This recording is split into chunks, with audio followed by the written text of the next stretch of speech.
छड़े टब्बर गए पालने जरे लगे रहे।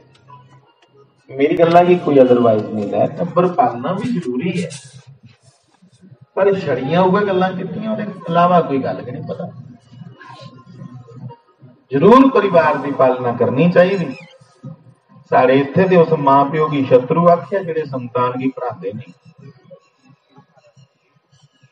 माता शत्रु पिता बैरी येन बालो न पाठिता न सोवते सभा मत्य हंस मत्ते बहो यथा। ओ माता पिता शत्रु अंगर लेखन है, बैरी अंगर लेखन है, जिहड़े संतान की उत्तम शिक्षा नहीं देते।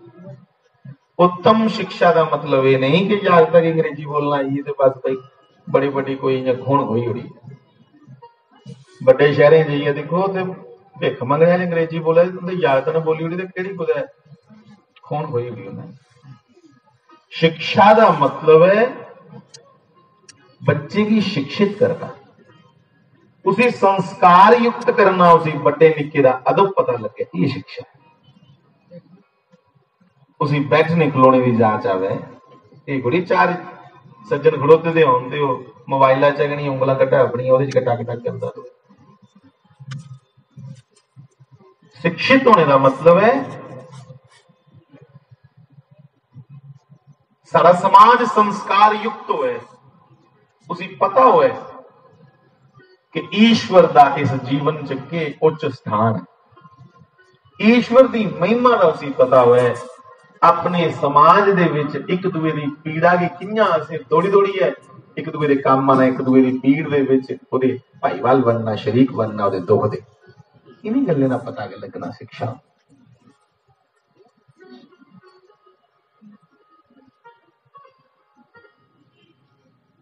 कुछ लैंग्वेज की सीखना शिक्षा नहीं,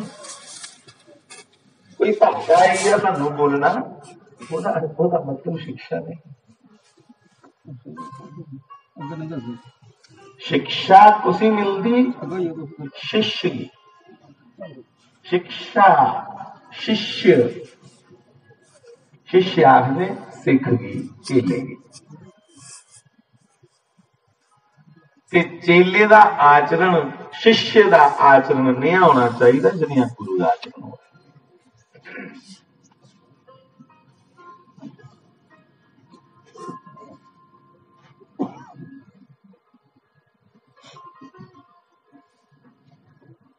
नौजवान साथियों,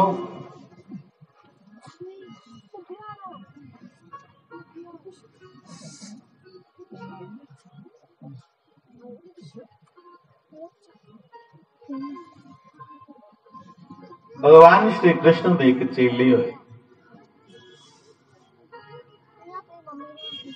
उसने भगवान की आख्या, भगवान मैं तेरे को लगे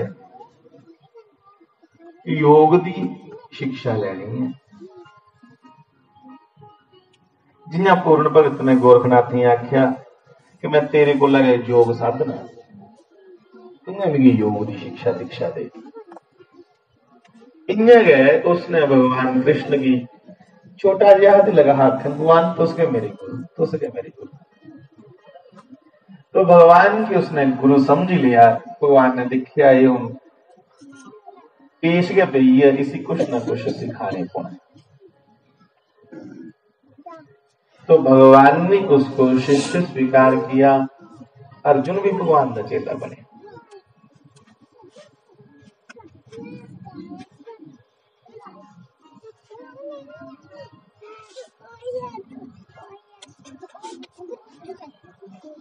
भगवान ने उसी इन्ना पक्का बनाई उड़िया, शस्त्र विद्या भी सिखाई। अजा गल्ला ले पई, एक एक जागता ना तो बड़े बेचारे इन्हें लेकड़ा रखे दा सी। लेकड़ा समझते हो ना, जिहड़ा कोहा जोगा नहीं रोए बेचारा सवाए बैठा दे, इन्ना लाडे लाडे पाल दे उसी, एक एक गल गुस्सा नहीं करो। सारे की नहीं मैं आखा तो तुम्हें बड़े रखे दा पसंद ही आयो। ऐसा लाडे लाडे पाल दे बावा आई आ पी दुध, पर बावा वो घर बार छड़िए तेरे न्याणे चुकने वास्ते बनया, वो परमात्मा की प्राप्ति वास्ते साधु बनया या कुत्ते जागत चुकने वास्ते बावा बनया। बिल्ली आई पी दुध, माऊ आई माऊ, वो जिहड़ा बिल्लियां को डरा है और कदों देश की रक्षा वास्ते आगे बदक, जिहड़ा बिल्लियां को बलूंगड़े को डरा है वो कदों शेरा कने हथ पा केड़ा समाज निर्माण करा दे।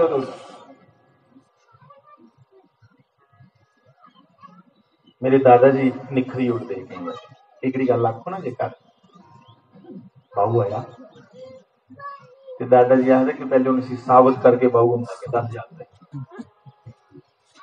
तो उन्हें फिर जागता ही आखना बच्चों कोई बाहू शाहू नहीं होंगे, जेडे वीर पुरुष ने उनके अगे कुछ नहीं टिकता।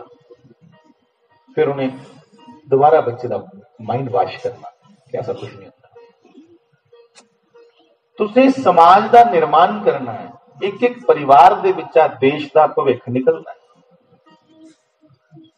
वो देश का भविष्य कनेहा हो जिसने सिर्फ ये सीखिया कि पैसा के कमाओ, वो वास्ते जुसी बेचना होंगे बेची उड़ो, ऐसा भविष्य निकले थोड़े परिवार ना। उस ये पता कि मां प्यो चाची चाचा ताई ताया ग्रां दे बुजुर्ग उनका मान सम्मान किया, ना तो उसे पता है, ना उसे ये पता है कि साढ़े धर्म दे विच के महिमा है गौ माता दी, के महिमा है गरीब की, के महिमा गरीब की भी मन्निया गया साढ़े धर्म च, गरीब की भी आख्या दरिद्र नारायण कि भाई तुस गरीबें की भी परमात्मा का रूप समझिए, उन्हें की लवाई सकते हो, कोई सूट दे दो, कोई उन्हें कपड़ा ले दो, कोई उन्हें बूटू ले दो, पर एक गल्लां तुसें शैल नहीं लगनियां, तुसें ते शैल लगना भला मैं इयां 5-7 ताड़ियां तूड़ियां मरवा हड़िया हड़िया करिए चलियां वापस, वो क्यों अपने शैल लगना, ये गल्लां थोड़ी शैल लगनी।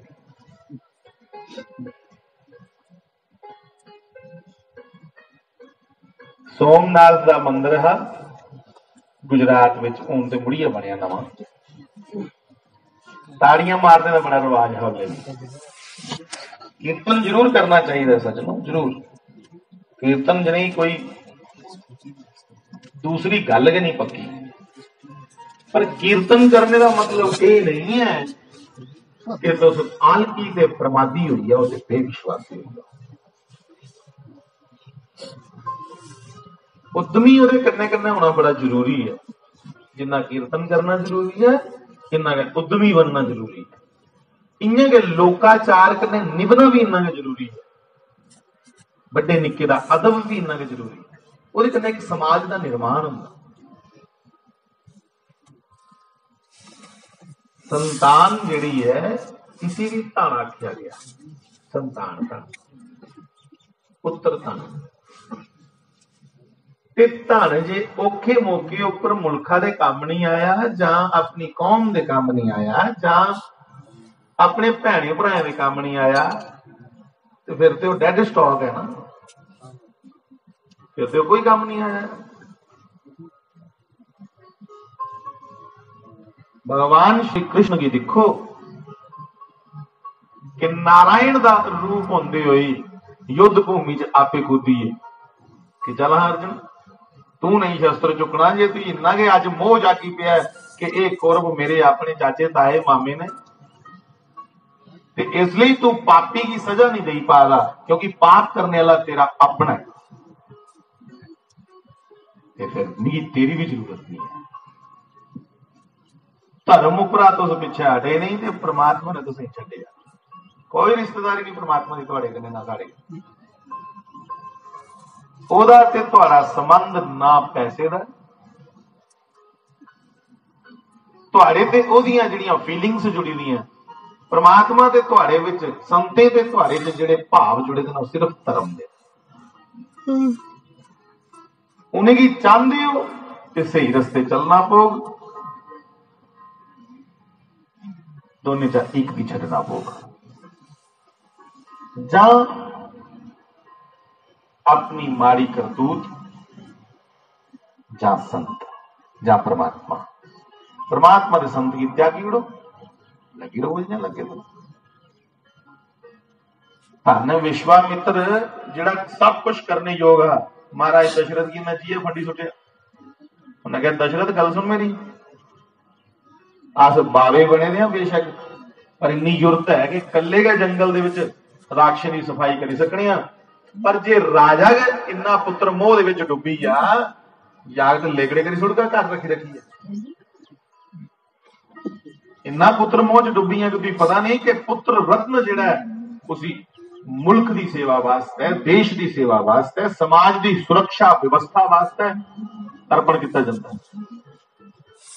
किन्ने पुत्र ने तेरे हमारे चार जी चार ने ते अद्धे देश की रक्षा वास्ते भेज अगू बुलोया नहीं लगा ठीक है महाराज मेरे को गलती हुई पहले मैं तुसी ना ते नहीं हा करा पर सिर्फ इन्नी गल आखा हाली लोके ने मैं चलना देश की राखी वास्ते नहीं लाड नेह भी नहीं करना याद चोड़ गई इसलिए कदे कदे पट्ठे बटन ले करो करना कुछ बाल थोड़ी खराब हो जाते हैं पर जान किन्ने बेचारे क्योंकि नहीं दो दो त्रै त्रै हजार रुपया बालियों पर लाया पंड कियां रखनी सिरा पर वो तो खराब हो जाने पिछ लाते ना इयां खड़े करने वाले वाल ना क्रीम जी प्यो तुंदा लद्दा चुकी चुकी है पट्ठे दियां ते गाइयां ही पा ला तो बाल खड़े खड़े करी क्यों फिर